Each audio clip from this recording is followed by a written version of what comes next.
आम आदमी पार्टी के अनुराग ढांडा ने कई सवाल पूछे। क्या पूरे देश में चुनाव आयोग के दफ्तर बीजेपी के लोग चला रहे हैं?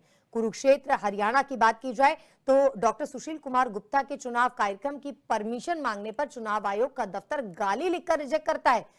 ये बाकायदा ट्वीट किया गया है, सवाल पूछा गया है और ट्वीट करके ये जानकारी भी मांगी गई है। बीजेपी के लोग क्या दफ्तर चला रहे हैं चुनाव आयोग का? कुरुक्षेत्र हरियाणा में डॉक्टर सुशील गुप्ता के चुनाव कार्यक्रम की परमिशन मांगने पर चुनाव आयोग की वेबसाइट पर चुनाव आयोग के दफ्तर की ओर से गाली लिखकर रिजेक्ट किया गया था। आतिशी को नोटिस 30 मिनट बाद मिलता है, यानी जब आतिशी की ओर से प्रेस कॉन्फ्रेंस की गई थी उसके 30 मिनट बाद उन्हें नोटिस मिल जाता है। बीजेपी वाले पहले ही ये खबर दे देते हैं, यानी सीधा हमला जो है बीजेपी पर है कि आखिर चुनाव आयोग जो है वो अपना काम कर रहा है या बीजेपी का। आम आदमी पार्टी के अनुराग ढांडा ने कई सवाल पूछे।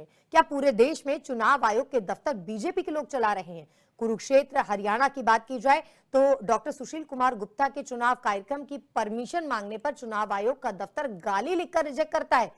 ये बाकायदा ट्वीट किया गया है, सवाल पूछा गया है और ट्वीट करके ये जानकारी भी मांगी गई है। बीजेपी के लोग क्या दफ्तर चला रहे हैं चुनाव आयोग का? कुरुक्षेत्र हरियाणा में डॉक्टर सुशील गुप्ता के चुनाव कार्यक्रम की परमिशन मांगने पर चुनाव आयोग की वेबसाइट पर चुनाव आयोग के दफ्तर की ओर से गाली लिखकर रिजेक्ट किया गया था। आतिशी को नोटिस 30 मिनट बाद मिलता है, यानी जब आतिशी की ओर से प्रेस कॉन्फ्रेंस की गई थी उसके 30 मिनट बाद उन्हें नोटिस मिल जाता है। बीजेपी वाले पहले ही ये खबर दे देते हैं, यानी सीधा हमला जो है बीजेपी पर है कि आखिर चुनाव आयोग जो है वो अपना काम कर रहा है या बीजेपी का।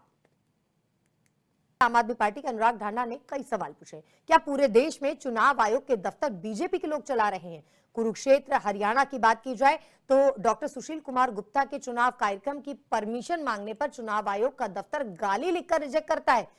ये बाकायदा ट्वीट किया गया है, सवाल पूछा गया है और ट्वीट करके ये जानकारी भी मांगी गई है। बीजेपी के लोग क्या दफ्तर चला रहे हैं चुनाव आयोग का? कुरुक्षेत्र हरियाणा में डॉक्टर सुशील गुप्ता के चुनाव कार्यक्रम की परमिशन मांगने पर चुनाव आयोग की वेबसाइट पर चुनाव आयोग के दफ्तर की ओर से गाली लिखकर रिजेक्ट किया गया था। आतिशी को नोटिस 30 मिनट बाद मिलता है, यानी जब आतिशी की ओर से प्रेस कॉन्फ्रेंस की गई थी उसके 30 मिनट बाद उन्हें नोटिस मिल जाता है। बीजेपी वाले पहले ही ये खबर दे देते हैं, यानी सीधा हमला जो है बीजेपी पर है कि आखिर चुनाव आयोग जो है वो अपना काम कर रहा है या बीजेपी का।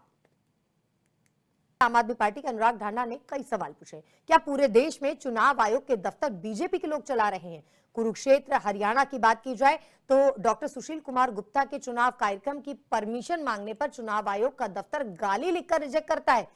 ये बाकायदा ट्वीट किया गया है, सवाल पूछा गया है और ट्वीट करके ये जानकारी भी मांगी गई है। बीजेपी के लोग क्या दफ्तर चला रहे हैं चुनाव आयोग का? कुरुक्षेत्र हरियाणा में डॉक्टर सुशील गुप्ता के चुनाव कार्यक्रम की परमिशन मांगने पर चुनाव आयोग की वेबसाइट पर चुनाव आयोग के दफ्तर की ओर से गाली लिखकर रिजेक्ट किया गया था। आतिशी को नोटिस 30 मिनट बाद मिलता है, यानी जब आतिशी की ओर से प्रेस कॉन्फ्रेंस की गई थी उसके 30 मिनट बाद उन्हें नोटिस मिल जाता है। बीजेपी वाले पहले ही ये खबर दे देते हैं, यानी सीधा हमला जो है बीजेपी पर है कि आखिर चुनाव आयोग जो है वो अपना काम कर रहा है या बीजेपी का।